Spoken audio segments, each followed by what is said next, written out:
Good morning and welcome back to Flashback Friday on Gaming with ADHD. Now today I am super excited because we are finally going to continue our look at Shadowrun Duels, a product you may not have known existed, or if you did, maybe you aren't too familiar with it.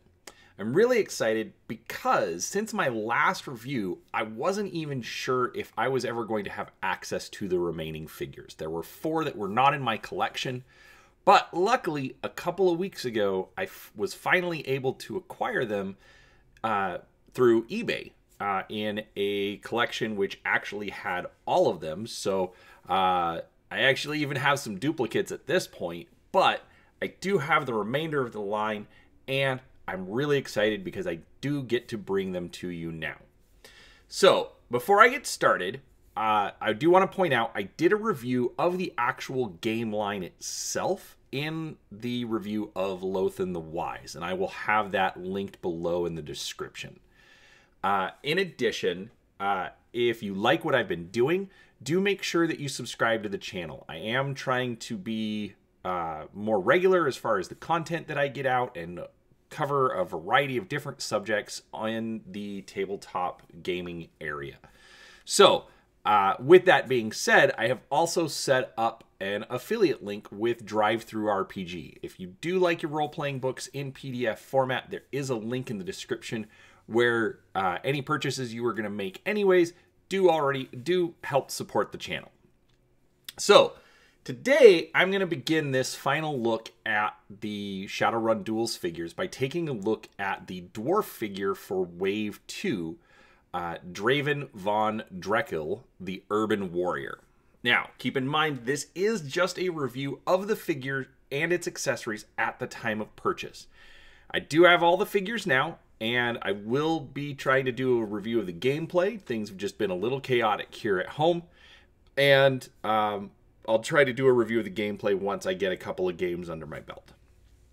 So, over here, you can see all of the content that does come in the package. Now, obviously, our key here is the figure, the dwarf Draven von Drekill, the Urban Warrior. Now, they did give him sort of a fantasy look. If it wasn't for the boots and the jeans, I would actually almost say that this was a fantasy figure. Now, the helmet is removable, and it actually is not even a game piece. There is no, as you can see, there's no symbol anywhere around the edge like you would normally find.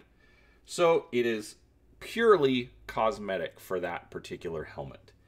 But I do like the amount of detail that they've gotten on here. The coloring on the beard, the fact that there are the colored beads within it, the Norse stylings for the dwarf that you can see on his jacket.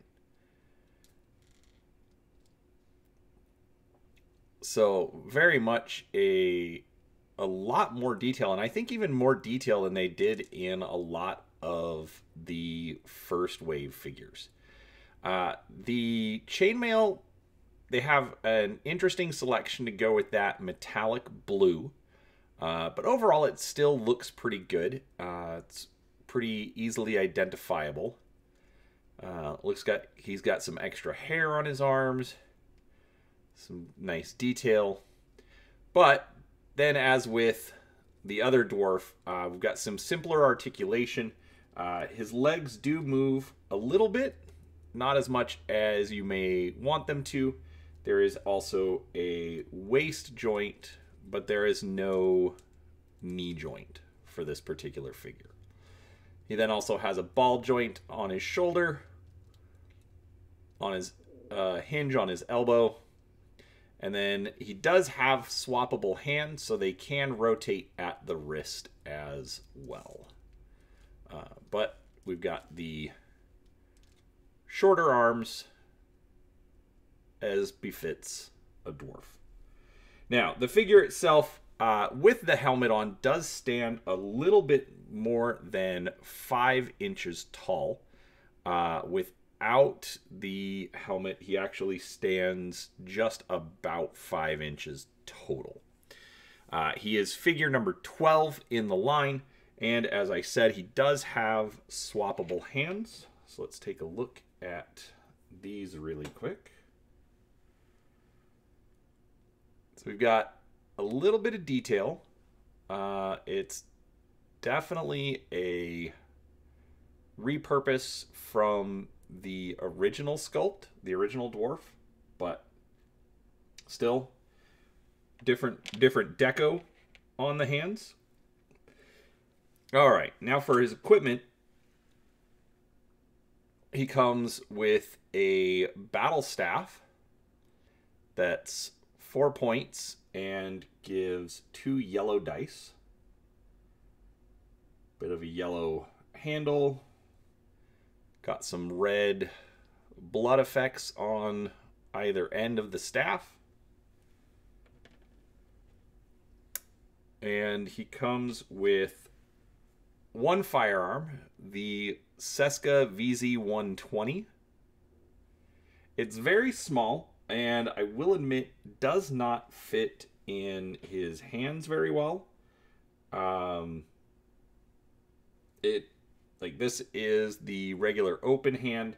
It does have the hole in the handle for putting it on the pegs, but as I was testing the figure, the way the pegs are positioned, the pistol sits rather awkwardly, and it doesn't seem very natural. So I wasn't a big fan of that. There's also no additional pegs on the body anywhere, so I didn't even see a place I could put it as if it was like a holster or something. So that was a little disappointing in the figure.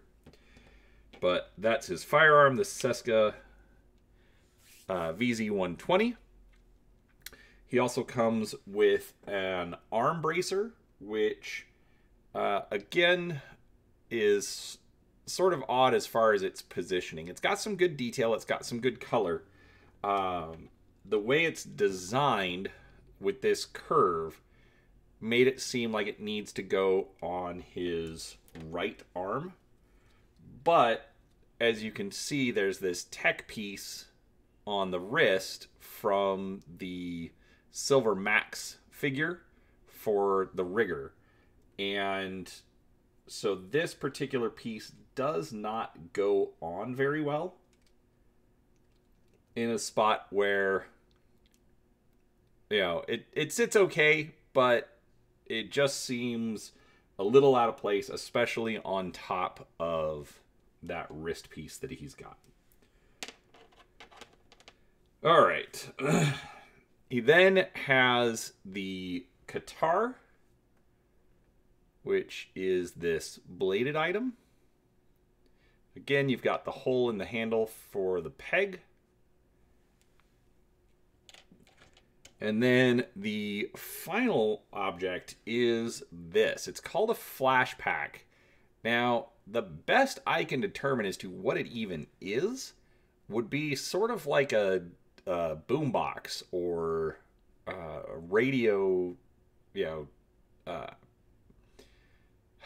not a radio, but like a sound system kind of, you know, portable DJ kind of a thing.